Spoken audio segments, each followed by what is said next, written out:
नमस्कार दोस्तों, आपका एक बार फिर से स्वागत है एमिनेंट इंस्टीट्यूट के यूट्यूब चैनल पर। इस वीडियो लेक्चर सीरीज में भारतीय इतिहास डिस्कस कर रहे हैं। पिछले लेक्चर में हमने ऋग्वैदिक काल के बारे में बात की है ना। अब हम उनके राजनीतिक जीवन के बारे में बात करेंगे कि उनका राजनीतिक जीवन कैसा था, प्रशासनिक ढांचा उनका कैसा था। तो जो ऋग्वैदिक लोग हैं, पहली बात तो वो लोग जब व्यापार पे बहुत ज्यादा डिपेंडेंट नहीं है, ठीक है ना, व्यापार नहीं कर रहे हैं, ग्रामीण अर्थव्यवस्था संबंधित है, ठीक है। तो क्या है, राजनीतिक जीवन की ज्यादा उनको जानकारी नहीं थी, शायद प्रशासन बहुत अच्छे रूप से जैसा आगे चल के होने वाला है वैसा नहीं था, ठीक है।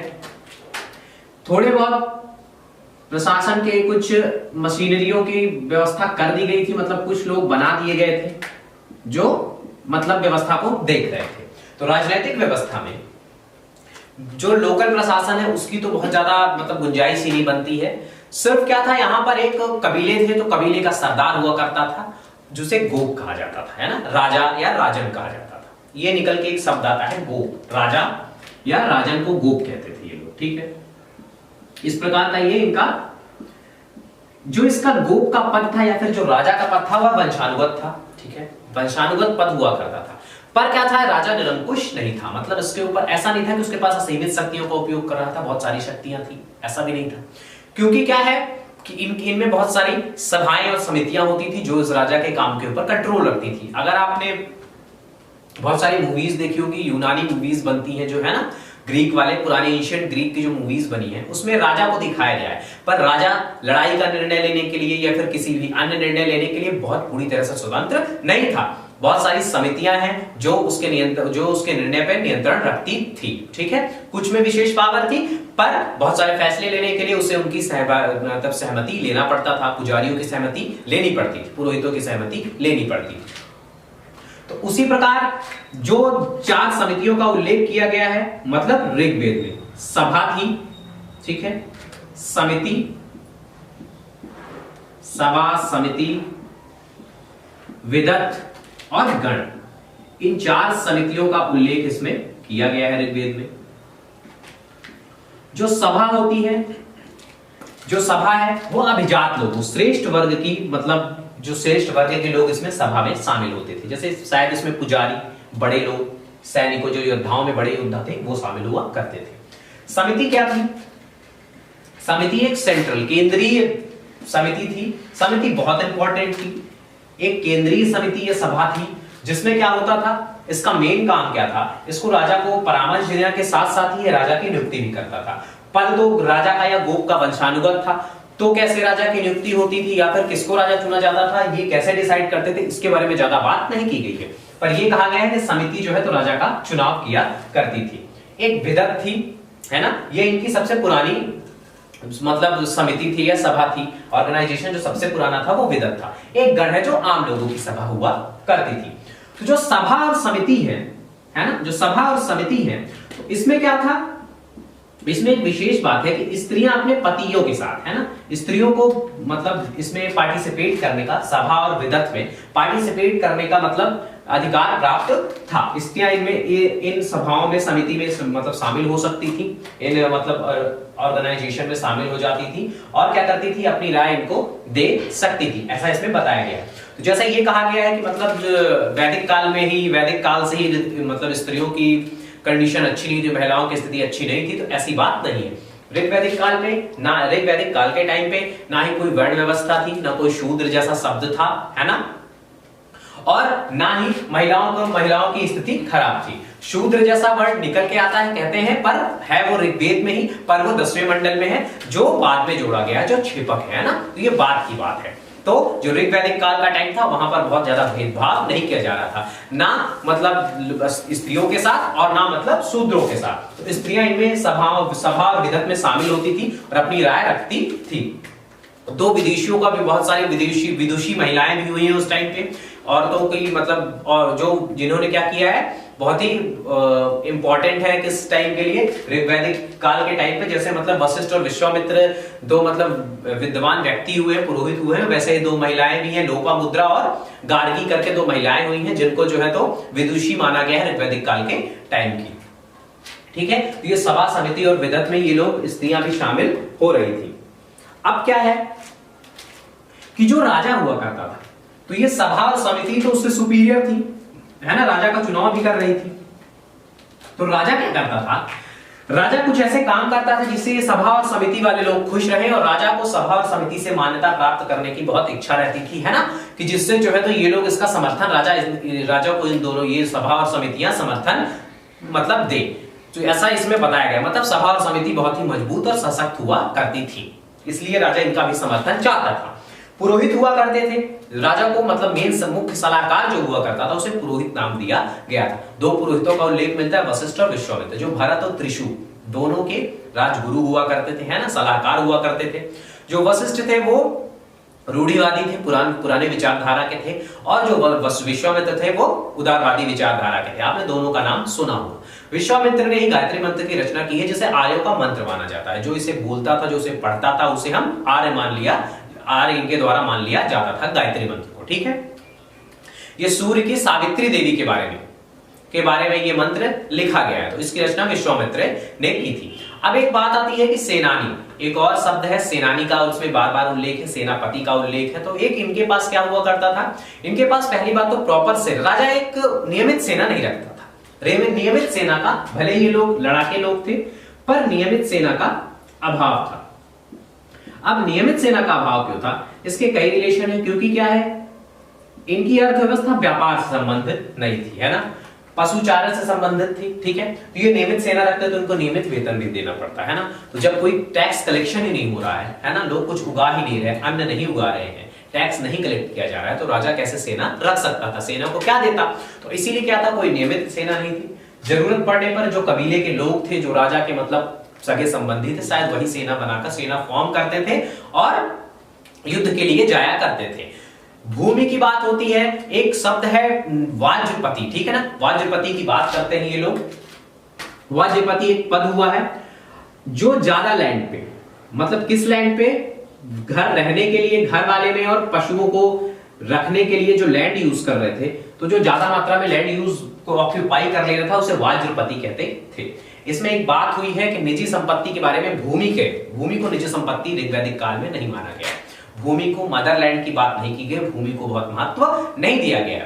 भूमि को महत्व ना देने का कारण क्या है कि ये घुमंतु लोग हैं, ठीक है, ये एक जगह रहते नहीं है, तो इसीलिए भूमि के बारे में ज्यादा बात नहीं की गई है। भूमि मतलब निजी स्वामित्व के अंतर्गत नहीं आई है ना। भूमि का उपयोग लोग खेती के लिए जरूर कर रहे हैं, रहने के आवास बनाने के लिए जरूर कर रहे हैं, पर भूमि एक निजी संपत्ति के रूप में नहीं है। जहां दान की बात आती है तो गायों का दान कर रहे हैं, दासों का दान कर रहे हैं, है ना, जो घर के कामों में लोगों की मदद करते हैं उन लोगों का दान कर रहे हैं, मतलब दासों का, ठीक है, दासों को ऑक्यूपाई कर रहे हैं।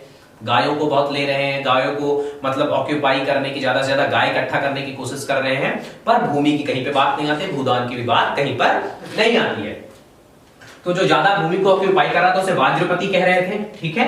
और जो मतलब योद्धाओं का घर हुआ करता था, जो योद्धाओं के घर, जैसे जहां पर लड़ाके लोग रहा करते थे, वो काम तो अपना पशुचारण वाला ही कर रहे थे क्योंकि नियमित सेना नहीं थी, पर जो योद्धाओं के घर का जो प्रमुख होता था उसे ग्रामीणी कहते थे, ठीक है ना।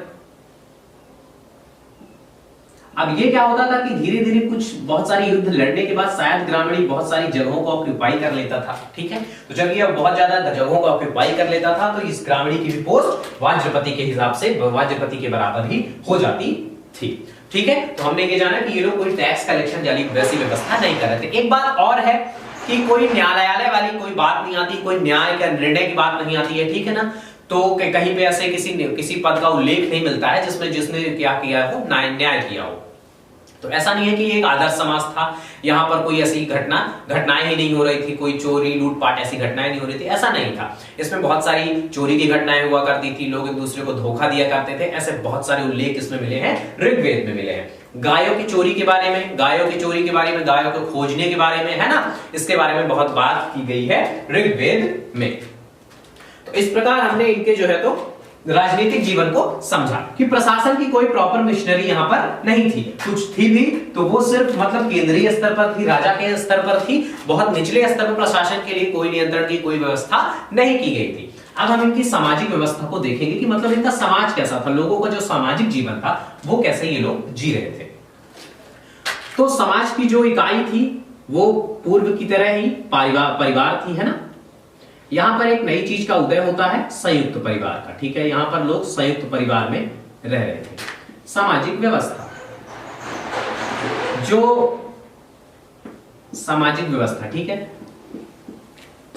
पारिवारिक किसी के भी पारिवारिक जीवन और निजी जीवन और सामाजिक जीवन तीनों में क्या है कि विवाह महत्वपूर्ण माना गया है। ठीक है, विवाह के लिए, विवाह के बारे में बहुत ज्यादा बात की गई है ऋग्वेद में, विवाह के इंपॉर्टेंस को समझाया गया, विवाह के बारे में मतलब डिटेल से लिखा गया है ऋग्वेद में। ठीक है, और क्या हुआ है इसमें जो है तो सामाजिक, पहले बात तो समाज पितृसत्तात्मक था, जैसा समाज सिंधु घाटी के टाइम पे समाज मात्र सत्तात्मक था ऐसा प्रतीत होता है।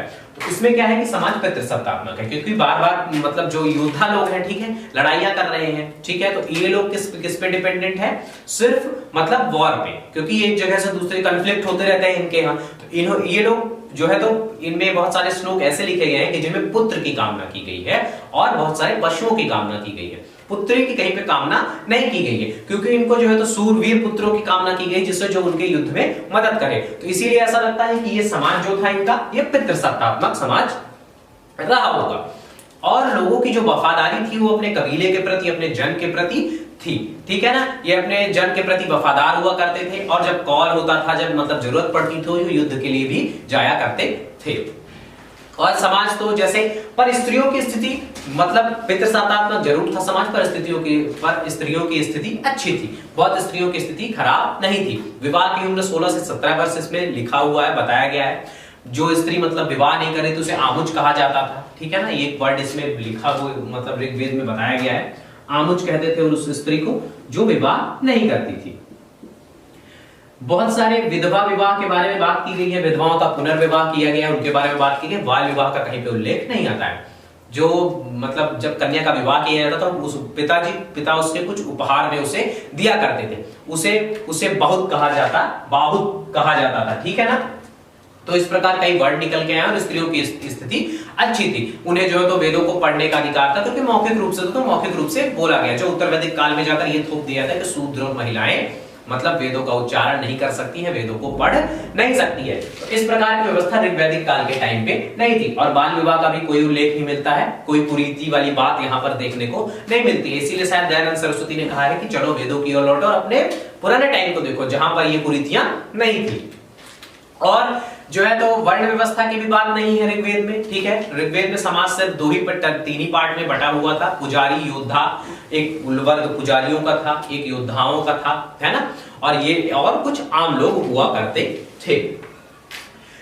एक जब मतलब समाज में ये भी देखा गया है कि जैसे बहुपत्नी थी, बहुपत्नी विवाह, बहुत एक पति के मतलब बहुत सारी पत्नियां, बहुत सारी रानियां राजाओं की हुआ करती थी। वैसे बहुत जगह ऋग्वेद में उल्लेख मिला गया है कि बहुपति का, ठीक है ना, बहुपति को अपने जैसे महाभारत में देखा होगा जो 5 पांडव थे उनकी एक ही पत्नी थी। ठीक है ना, तो इस तरह बहुपत्नी की भी बात किसमें की गई है, ऋग्वैदिक काल के टाइम पर बहुपत्नी की भी बात की गई है, पर उल्लेख ज्यादा नहीं मिलता है। एक आध जगह पे ऐसी बातें इस बारे में बात की गई है। तो कुल मिलाकर क्या था कि ये समाज जो है तो विवाह के संबंध बनाने मतलब स्थापित करना, विवाह के महत्व को समझ रहा था और एक सामाजिक व्यवस्था की बात किया करता था। घर जो था, एक गृह का उल्लेख किया गया है। गृह में मतलब बहुत सारी जनरेशन के लोग और दास भी रह रहे थे। ठीक है, तो ऐसा बोला जा रहा है कि यहाँ पर जो परिवार थे वो संयुक्त परिवार थे, है ना, न्यूक्लियर फैमिली के छोटा परिवार की बात नहीं की गई थी। यहाँ पे संयुक्त परिवार की कई जनरेशन के लोग इकट्ठा रह रहे थे, इसकी बात ये लोग कर रहे थे। तो इस प्रकार इनका सामाजिक जीवन कुल मिलाकर परिवार पे डिपेंडेंट था और थोड़ा ऊपर उठने पे इनका कबीलों के प्रति भी कुछ मतलब कर्तव्य हुआ करते थे, कबीले के प्रति भी ये लोग अपनी वफादारी रखते थे। अब इस तरह हम ये देखेंगे कि जैसे सामाजिक व्यवस्था में क्या है, ये लोग जिन जगहों से आते थे और जिन जगहों से आए और फिर यहाँ के लोगों के साथ जब कॉन्फ्लिक्ट किया तो क्या हुआ कि लूटपाट की। ठीक है ना, तो समाज में कुछ विभेद की स्थिति उत्पन्न होगी, समाज में भिन्नता आ गई। ठीक है ना, तो हम ये देखेंगे कि सामाजिक विभेद अब जो है तो इसमें उसकी वर्ण व्यवस्था की या फिर छुआछूत की शायद नींव पड़ चुकी थी, मतलब मानसिक नींव इसमें पड़ चुकी थी। सामाजिक विभेद की बात करेंगे, क्या होता था कि समाज 3 ही वर्ग में डिवाइड था ऋग्वैदिक काल के टाइम पर। ठीक है, पुजारी या पुरोहित, योद्धा और आम लोग। तो क्या था कि जब ये लोग लूटपाट करते थे या फिर जब युद्ध के बाद जब सामान का बंटवारा हुआ करता था तो जो पुजारी और योद्धा थे, ठीक है, योद्धा मतलब राजा, है ना, तो वो क्या चाहता था, ज्यादा शेयर चाहता था और पुरोहितों की क्या चाहता था, एक्सेप्टेंस चाहता था। तो इसके लिए क्या करता था, उनको भी उपहार देता था, पर आम लोगों में वो प्रॉपर तरीके से नहीं बंट पाते थे। तो इस तरह क्या हो रहा था कि धीरे धीरे जो पुजारी और योद्धा वर्ग था वो क्या कर रहा था कि ज्यादा चीजों को, ज्यादा सामानों को इकट्ठा कर पा रहा था। ठीक है, तो धीरे धीरे क्या हुआ, वो अपने रिश्तेदारों से, अपने मतलब जो अपने और लोग थे उनसे ज्यादा उनके पास पैसे, धन इकट्ठा हो गया। ठीक है ना, सोना इकट्ठा हो गया, गाय भैंस इकट्ठा हो गई। ठीक है ना, तो क्या हो रहा था कि इस तरह समाज में विभेद की स्थिति उत्पन्न हो गई जो आर्थिक रूप से थी। ठीक है ना, अभी व्यवसाय की भी बात नहीं की गई है, अभी किसी व्यवसाय की बात नहीं की गई, अभी सिर्फ आर्थिक रूप से। आर्थिक रूप से कुछ लोग ज्यादा अमीर हो रहे थे और कुछ गरीब ही रह गए थे। इसी तरह 10वें मंडल में जाकर एक श्लोक लिखा गया, पुरुष सूक्त लिखा गया है, जो एक आदि पुरुष की बात करता है। और आदि पुरुष के मतलब शरीर के मतलब मस्तिष्क से ब्राह्मण की उत्पत्ति के बारे में बात की गई, उसकी भुजाओं से क्षत्रिय की उत्पत्ति होती है, और उसकी जांघों से वैश्य की उत्पत्ति, और उसके तलवे से या पैर से जो है तो शूद्र की उत्पत्ति की बात पुरुष सूक्त के एक श्लोक में की गई है। तो यही से ओरिजिन माना जाता है कि शायद 4 वर्णों की शुरुआत हो गई थी। पर यह सब जाति का वो प्रारंभ होता है उत्तर वैदिक काल में। ऋग वैदिक काल में ऐसा कुछ नहीं था। व्यवसाय के आधार पर शायद कुछ स्तर तक मतलब समाज का बंटवारा हो गया था, पर मेनली जो बंटवारा था वो आर्थिक आधार पर था, क्योंकि लूट पाट के ज्यादा सामान ये लोग इकट्ठा कर पा रहे थे। तो क्या हो रहा था, तो इस प्रकार इनके जो है तो सामाजिक विभेद में ज्यादा बात नहीं की गई है, और ज्यादा जो है तो समाज बटा हुआ नहीं था। वर्ण व्यवस्था की बात बहुत नहीं की गई थी। वर्ण व्यवस्था की बात कलर के टाइप से की गई थी। जो यहाँ के लोग थे, भारत के निवासी थे, दस्यु को शायद डार्क स्किन के थे, और जो बाहर के लोग इंडो ईरानियन जो वहां से मध्य एशिया से चल के आर्य लोग आए हुए थे, उनका शायद लाइट स्किन कलर था। ठीक है, तो इसलिए जो यहाँ पे वर्ण की बात की गई है ऋग्वेद में, वो किसके लिए की गई है, वो कलर के लिए, बॉडी कलर के लिए की गई है। अब हम इनके धार्मिक जीवन को देखते हैं कि इनका धार्मिक जीवन कैसा था। तो धर्म के बारे में ये लोग मूर्तियों की पूजा नहीं करते थे, मंदिरों के कोई अवशेष प्राप्त नहीं, क्योंकि पुरातात्विक अवशेष हमको ज्यादा प्राप्त नहीं हुए। तो ये लोग किसकी पूजा कर रहे थे, ये लोग भी व्यवहारिक रूप से जो देवी देवता विद्यमान थे, जो चीजें इनके जीवन को सरल बनाने में योगदान दे रही थी, उनकी पूजा ये लोग कर रहे थे। जैसे ये मेनली पूजा किया करते थे इंद्र की, जो वर्षा के देवता माने गए हैं, और पशुचारण और कृषि संबंधित लोग थे, इसीलिए वर्षा इनके लिए बहुत ही इंपॉर्टेंट थी। तो ये लोग इंद्र की पूजा कर रहे थे। इंद्र को ये लोग पुरंदर कहते थे, मतलब दुर्ग को तोड़ने वाला, युद्ध से संबंधित लोग थे, तो इसीलिए पुरंदर, युद्ध को, दुर्ग को तोड़ने वाला मतलब वर्ड यूज किया गया है इंद्र के लिए। इंद्र के बारे में बात की गई है। इंद्र के लिए करीब 250 श्लोक इसमें लिखे गए हैं ऋग्वेद में। 200 श्लोकों में लिखा गया है अग्नि के बारे में और वरुण के बारे में। वरुण के बारे में 30-40 श्लोक वरुण के बारे में लिखे गए। ये 3 इंपॉर्टेंट देवता हैं। कुछ सूर्य की देवियां, उषा, आदिति, भोर की देवी के बारे में बात की गई है। एक सोम के बारे में बात की है, जो हमें सोम रस प्रदान करते हैं, एक प्रकार का पेय है। ठीक है, इसकी विधि, बनाने की विधि का ऋग्वेद में वर्णन है। इसको भी बनाने का ट्राई किया गया बट बन नहीं पाया है। ठीक है ना, वो सोम रस। अग्नि मनुष्य एवं जो है तो इंद्र के बीच, मनुष्य देवताओं के बीच का एक पुल माना गया है, क्योंकि अग्नि में जो भी चीजें, ऐसी मान्यता है कि जो भी चीज यज्ञ में अब अग्नि में डाली जाती है वो सीधे देवताओं को प्राप्त हो जाती है। तो जैसा आज भी प्रचलित है कि बहुत सारे यज्ञ हवन किया जाता है ना देवताओं को समर्पित करने के लिए, तो उसी तरह एक मतलब अग्नि भी इनके लिए बहुत ज्यादा इंपॉर्टेंट थी। ठीक है, सूर्य बहुत ज्यादा महत्वपूर्ण थे। सूर्य की बहुत सारी देवियों के बारे में उल्लेख किया गया है, और वरुण के बारे में भी उपयोग किया। वरुण मतलब पानी। ठीक है, जल के देवता को वरुण कहा गया है। तो इस प्रकार जो इनका धर्म था वो मतलब क्या कहते हैं, व्यवहारिक रूप से तो कोई काल्पनिक बातें नहीं कर रहे थे, कोई बहुत बड़ी बातें ज्यादा मतलब बढ़ा चढ़ा के नहीं लिखा गया है। कोई सिंपल जो धर्म, जो चीजें इनके लिए मतलब महत्वपूर्ण थी, उनकी पूजा की गई है, पेड़ पौधों की, है ना। तो इसी जैसे सिंधु घाटी वाले लोग कर रहे थे, वैसे इनका भी धर्म मतलब बहुत ही व्यवहारिक था। तो जो आर्य लोग थे, तो अब इनका जीवन बदलता है जब लोहे की खोज हो जाती है उत्तर वैदिक काल में। तो हम आगे के लेक्चर में देखेंगे कि उत्तर वैदिक काल में कैसे मतलब इनका जीवन परिवर्तित हुआ, कैसे एक पशुचारण का समाज एक खेती करने लगा और खेती पे पूरी तरह डिपेंडेंट हो गया, और पूरे भारत में कैसे ये फैल गए, और आगे चलकर मतलब बहुत सारे राजवंशों की स्थापना हुई। तो प्लीज आप कमेंट करके बताइए, है ना, कि हम आपको हमारा वीडियो कैसा लग रहा है, और हमारे चैनल को सब्सक्राइब करिए, बेल आइकॉन प्रेस कीजिए, और हमारे चैनल को लाइक कीजिए। Thank you.